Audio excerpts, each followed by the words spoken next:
I'd like to open this video by posing a hypothetical to you. Imagine this: we're approaching the end of the 2021 F1 season, and there's a titanic three-way tussle for the title at the top of the grid. Now, I appreciate that in this day and age when, prior to this season, we've been so used to Lewis Hamilton and Mercedes having wrapped up the title by lap 3 of the opening Grand Prix of the season, imagining such a scenario is a real stretch for a lot of you, but I ask you to bear with me here.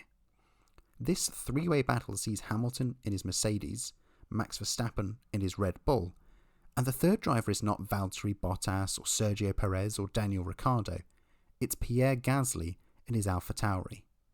I understand now that if any suspension of disbelief on your part has long since collapsed into 1,000 tiny pieces, but how would you feel if I told you that this same scenario was what was occurring over 20 years ago, in 1999?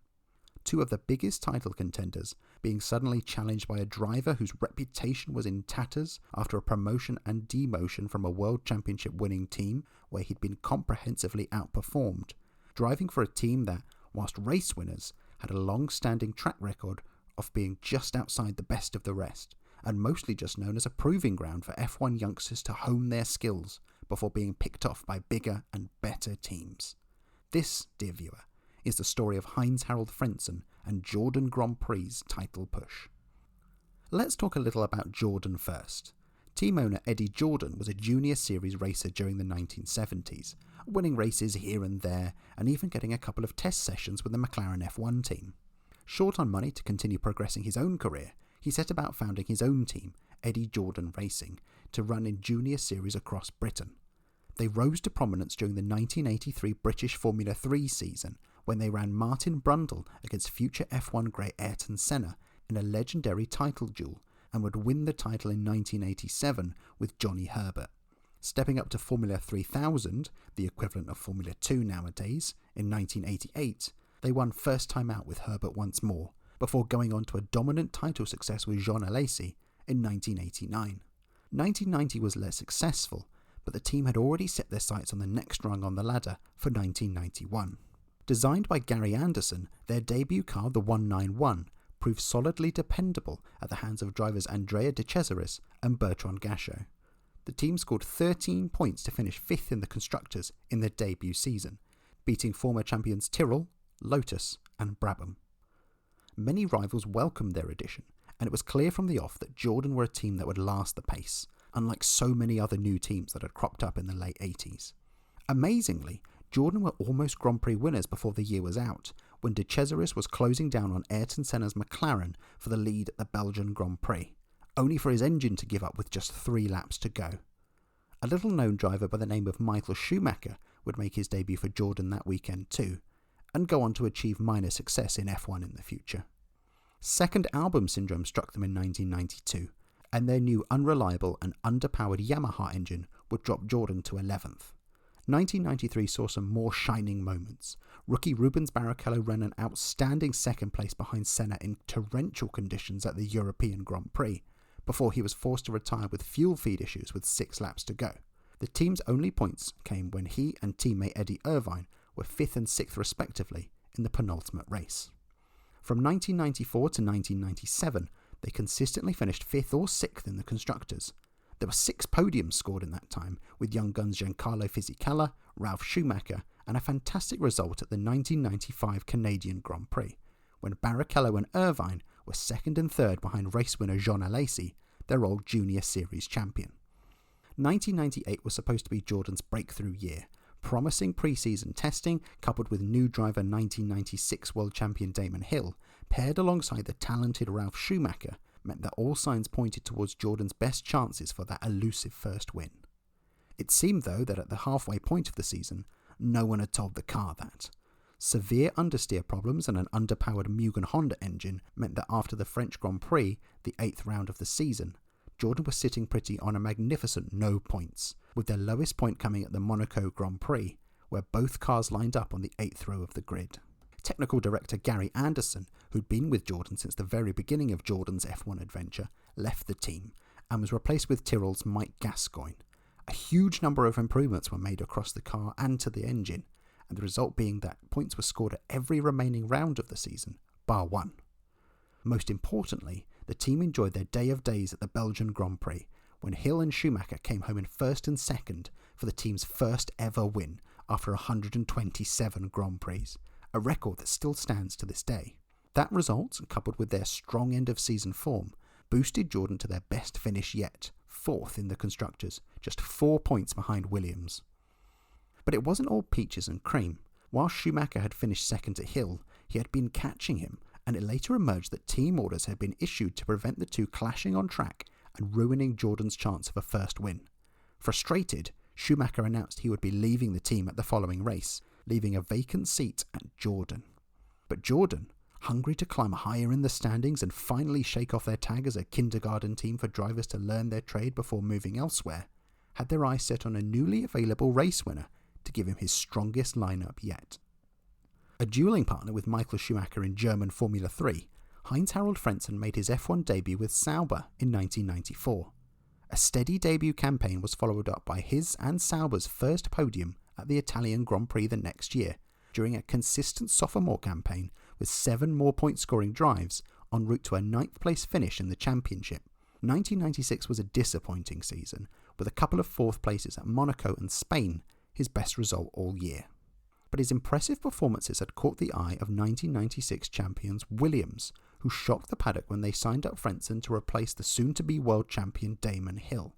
Williams felt the German possessed more natural speed than Hill, and that despite struggling to match the pace of his teammate Johnny Herbert in 1996, Williams felt that this was more of an attitude problem, and that sitting behind the wheel of a race-winning car would be a big motivator.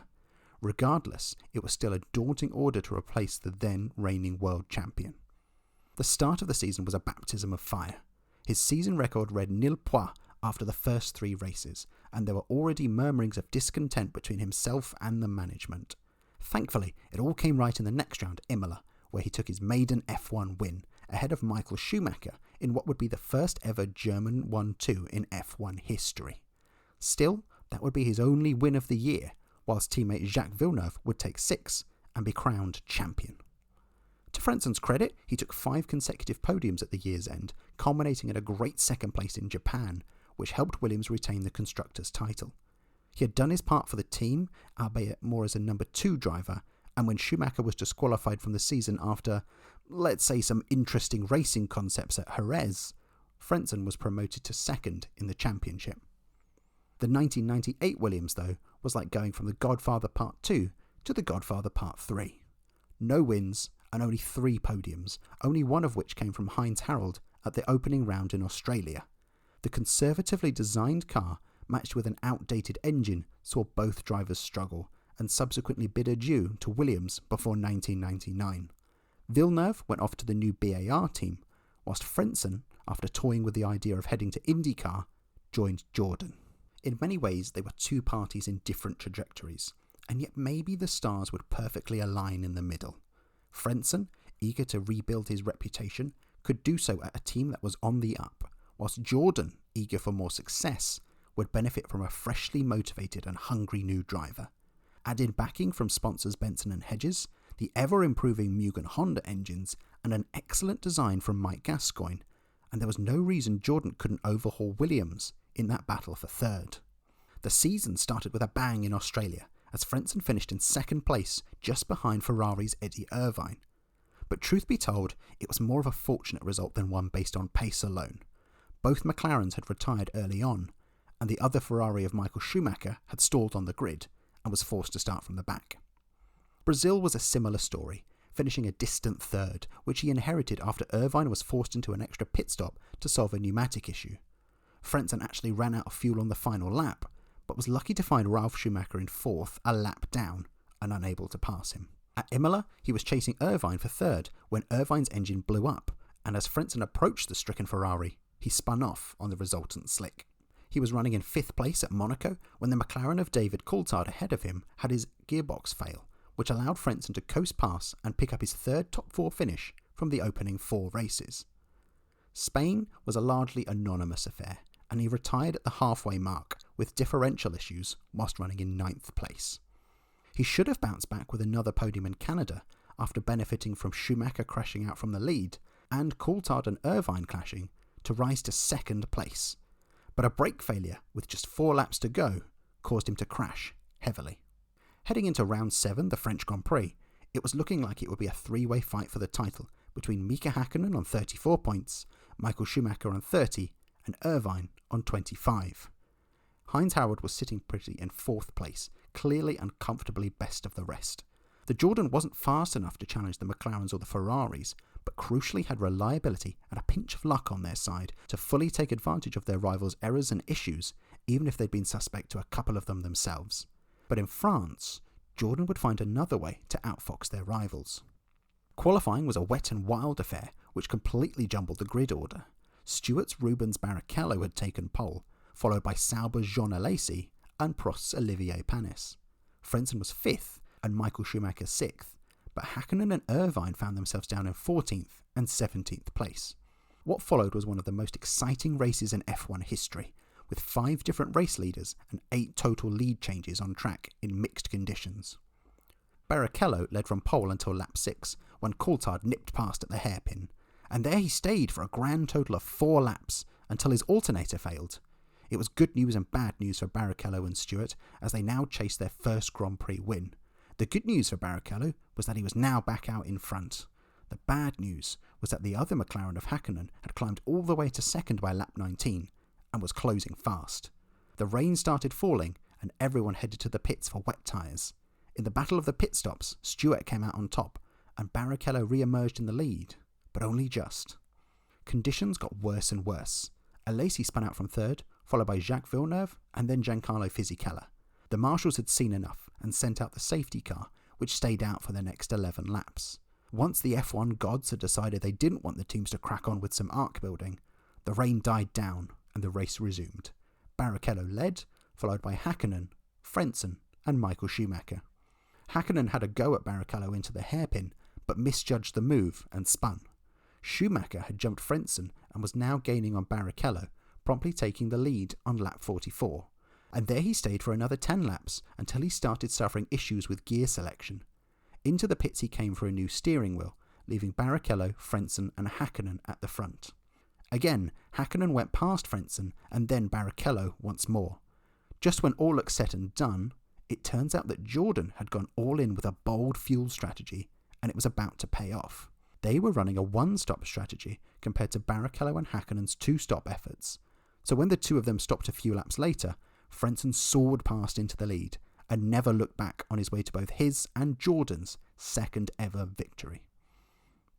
The next big turning point of the season came on the warm-up lap at the next race, the British Grand Prix. Michael Schumacher suffered a brake failure at the Stowe corner, breaking his leg and ruling him out of the next 6 races and out of championship contention. It was an incident that, whilst not necessarily blowing the title race wide open, certainly creaked it open enough for a little yellow car to peek its nose into. The race should have gone to Häkkinen, who dominated the early proceedings, but an issue at his pit stop took him out the running and left Coulthard to race to victory ahead of Irvine and Ralf Schumacher, hotly pursued by Frentzen. There was another 4th in Austria, after Barrichello retired in front of Frentzen with an engine failure. One could argue it was one of the few times Frentzen had failed to pounce on the mistakes of others, after the two McLarens clashed at the first corner and Häkkinen dropped to the back, only for both to still finish 2nd and 3rd. There were high hopes that the long straights of the German Grand Prix would suit the powerful Mugen Honda engines of Jordan, and qualifying confirmed that, with Frentzen narrowly missing out on pole from Häkkinen. Come race day though, it was Ferrari celebrating a 1-2 finish. Häkkinen suffered a refuelling rig failure and then a huge blowout, whilst Coulthard clipped Sarlo early on and had to pit for a new nose, and then suffered a 10-second stop-go penalty for cutting a chicane. Taking full advantage of more McLaren maladies were Jordan and Frentzen once more, and he took 3rd. A quiet 4th in Hungary was followed by another 3rd place in Belgium, and suddenly people were starting to realise that, whilst finishing consistently best of the rest was all well and good, Häkkinen kept dropping points, and Frentzen was relentlessly picking them up, with a run of 3rd and 4th place finishes in the last 5 races. The gap between himself and the top of the table was whittling down more and more. It was faint, but the chance of Frentzen and Jordan being genuine title contenders was becoming less and less of a fantasy. Heading to Italy, Häkkinen was on pole for the 11th time in 13 races. Frentzen was half a second behind in 2nd, with Coulthard closely following in 3rd. The race started, and Coulthard was forced towards the grass by the fast-starting Williamses of Zanardi and Schumacher, and they both shot past. With everyone bumping and barging amongst themselves behind, Häkkinen escaped to the front, followed by Frentzen. As the laps went by, the gap between the two stayed constant, and with Frentzen unable to catch Häkkinen, it looked like everything was coming up McLaren. That was until lap 30. Häkkinen, approaching the first chicane, flicked down one gear too many, and the rear of his car locked up. The engine stalled, the car in the gravel, the steering wheel yeeted, and Frentzen now in the lead. At the time, it was seemingly under no pressure at all, but Eddie Jordan thought otherwise. He was convinced that McLaren were pushing Häkkinen to build a gap over Frentzen, as they feared Frentzen would go longer before his first pit stop. A lot of teams suspected Jordan had the biggest fuel tank on the grid that year, which helped them to that victory in France, and could potentially throw them in the mix with some good tactical calls. If that was the case, it underlined Frentzen and Jordan's pace and potential to spoil the party, and how serious their rivals were taking them. Frentzen subsequently found himself in a comfortable lead, and romped home to victory ahead of Ralf Schumacher and Mika Salo. Irvine was only 6th, and drew level with Häkkinen at the top of the championship with 60 points each. It seemed like that quiet consistency was now paying fruition. Häkkinen's mistake and Irvine's lack of pace meant that with 3 rounds to go, Frentzen was only 10 points behind the two, and with the much better momentum behind him. At the next round, the European Grand Prix, qualifying was wet, and though the rain would stop, the track stubbornly refused to dry. It meant that all the best times were set right at the very end of the session, with Frentzen toppling the McLarens to take his first pole position of the year. Irvine, meanwhile, was down in 9th. The race started disastrously for Jordan, when teammate Damon Hill's car lost power going into the first corner. Alex Wirtz swerved to avoid it and clicked Pedro Diniz, flipping the Brazilian, who was thankfully unscathed. The incident triggered the release of the safety car, with Frentzen leading ahead of Häkkinen, Coulthard, Ralf Schumacher and Giancarlo Fisichella. 6 laps later, the safety car was in and racing resumed, though little changed at the front, with the exception of Irvine climbing to 5th by lap 17. Now the rain was starting to fall, and 3 laps later Häkkinen came in for wet tyres. Unfortunately for him, the rain stubbornly refused to fall any harder, and he dropped to 10th.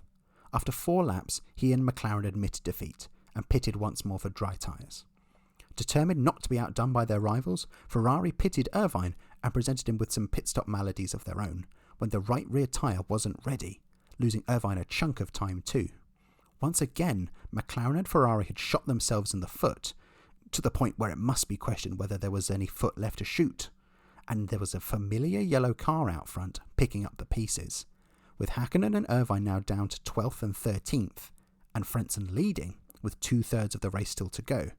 If things stayed exactly as they were, Frentzen would be equal on points with Häkkinen and Irvine with just 2 races to go. But then, disaster. Frentzen and Coulthard pitted at the same time on lap 32. Jordan won the duel of the pit stop mechanics, and Frentzen emerged in front. But as they sprinted out of the pits, Frentzen crawled to a halt, the power in his car gone. The reason for the failure? A momentary lapse in judgment. One of the best tricks Jordan had up their sleeve for 1999 was a launch control system on the car that allowed them greater acceleration from standing starts on the grid and in the pits. The only caveat was that the system had to be manually disabled immediately after usage, or it would shut the car down. The same thing happened to Hill at the start of the race, and had reared its ugly head to take both Jordans out.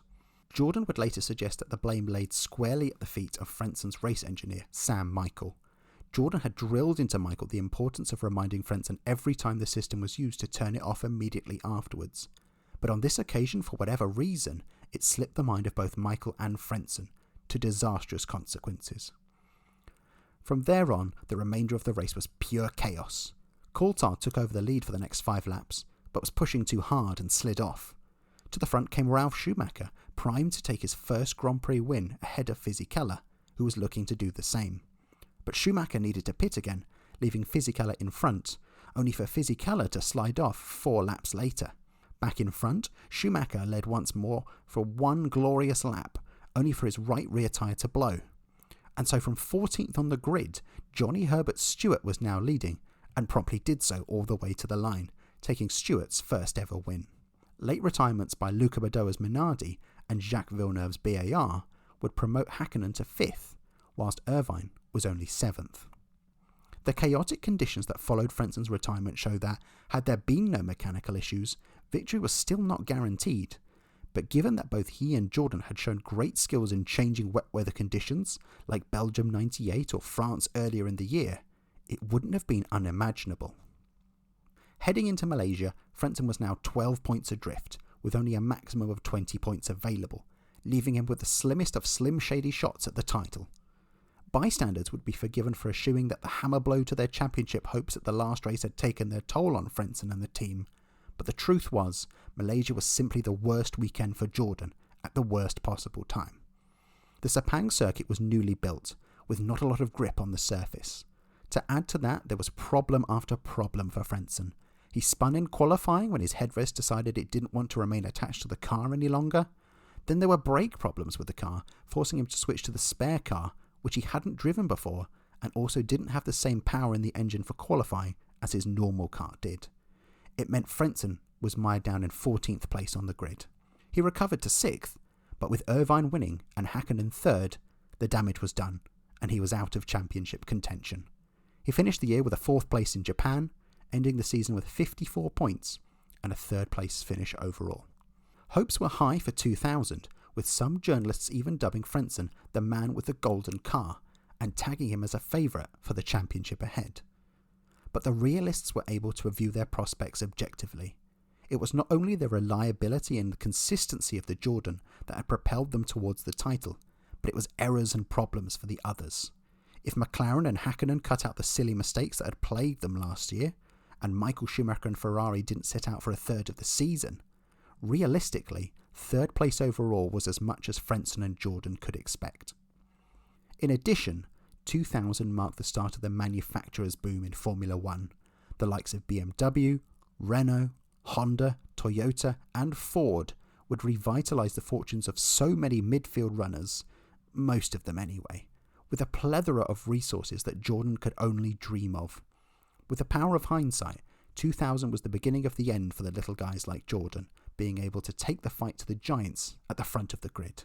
And maybe it was the pressure of needing to keep up with the pace of their newly well-funded rivals, and the burden to take a step further than last year, but the new car wasn't a touch on the old one. It was unreliable, and arguably those pressures gave way to a car design that tried way too hard, leaving it as overly complicated as the plot to Kingdom Hearts. Frentzen and new recruit Jarno Trulli would take the car to podiums in Brazil and America, and 3 front-row starts, but the campaign was disappointing on the whole, and they slipped to 6th in the Constructors, with less than a third of their points total from the year before, whilst Frentzen dropped to 9th. Hopes were high for a resurgence in 2001 with the new EJ11. The team now had Works Honda engines, the same as BAR, and were regularly top of the timesheets in pre-season testing. Frentzen was even waxing lyrical about how it was the best car he'd ever driven, and talking up their championship hopes for the year. Sadly, their strong one-lap pace failed to translate into race form, and the result was no wins, no podiums, and just a brace of point-scoring finishes across the year. It was good, but nowhere near the expectations of the team or the drivers. Sadly, the Frentzen-Jordan Dream Team would be broken up before the year's end. A combination of disagreements over the technical direction of the team and disappointing results, plus pressure from Honda to make space for their protege Takuma Sato the next year, led to Frentzen being sacked. Over the next year and a half, he set out on a one-man mission to drive for solely soon-to-be bankrupt teams, firstly with Prost for the remainder of 2001 before they collapsed, before 12 races for Arrows in 2002, before they too went the way of the broke dodo. It was back to the familiar surroundings of Sauber for 2003. Though he took one last podium at the United States Grand Prix, it was a result that owed more to the wet weather conditions at the track that day, and on the whole, it was a largely anonymous year. No contract offers came his way for 2004, and Heinz-Harald probably called time on his F1 career. Jordan lost their Works Honda engines by the end of 2002, and though they would famously win again with Giancarlo Fisichella at the 2003 Brazilian Grand Prix, in a race that was famous for being madder than Mad Jack McMad, winner of last year's Mr. Madman competition, by the end of that year they would drop to 9th in the Constructors' Championship, and be relegated to battling at the back of the grid for the rest of their time in Formula 1. Jordan would sell the team on at the beginning of 2005 to the Russian Midland Group. The name would live on for one more year, getting one last moment of glory when Tiago Monteiro finished third at the US Grand Prix, albeit third out of only 6 cars. Since then, the team's ownership has bounced around, from Midland to Spiker to Force India to Racing Point to now as Aston Martin. Could they have won? Since I started this video with a hypothetical, let's finish off with another one. What if Jordan had ran the perfect season? No retirements, no driver errors, just a flawless campaign of maximising their best result at each Grand Prix. I've picked through the 4 races where Frentzen retired and reinserted him into the final result, assuming that there were no further changes in position. So at San Marino, where he span off on the oil spilled by Irvine whilst chasing him for third, he doesn't spin, and instead goes on to take that 3rd place. In Spain, it's a difficult race, but after Alesi retires in front, and assuming both he and Ralf Schumacher would pass the Prost of Jarno Trulli, Frentzen takes 6th. There's no brake failure in Canada, and he takes 2nd place. And most importantly in Europe, there's no failure to turn off the launch control system, and in difficult conditions, he utilises both his and Jordan's expertise in these conditions to take win number 3 of the year. Obviously, this should be taken with a pinch of salt. There's no way of knowing how strategies would change or any other cause and effects, but let's simply assume that Jordan was bulletproof and Frentzen was simply incapable of any errors. These changes give Frentzen a 21-point swing, jumping him up to 75 points. Interestingly, the only change these new results make to actual champion Häkkinen is changing his 5th place at the Nürburgring to a 6th place, dropping him to 75 points also. With 2 drivers tied at the top, it would mark the closest championship in the history of Formula 1, but one Häkkinen would still win on account of having 5 wins to Frentzen's 3. In some ways it seems cruel that no matter what could have happened in this alternative universal championship, the underdog never triumphed. But to look at it in the broader scheme of things, it can't be understated what an incredible accomplishment it was for both Frentzen and Jordan to take the fight to the big dogs and so nearly come away with motorsport's biggest prize. Just like the Hitchhiker's Guide to the Galaxy taught us, nothing is impossible, just highly improbable.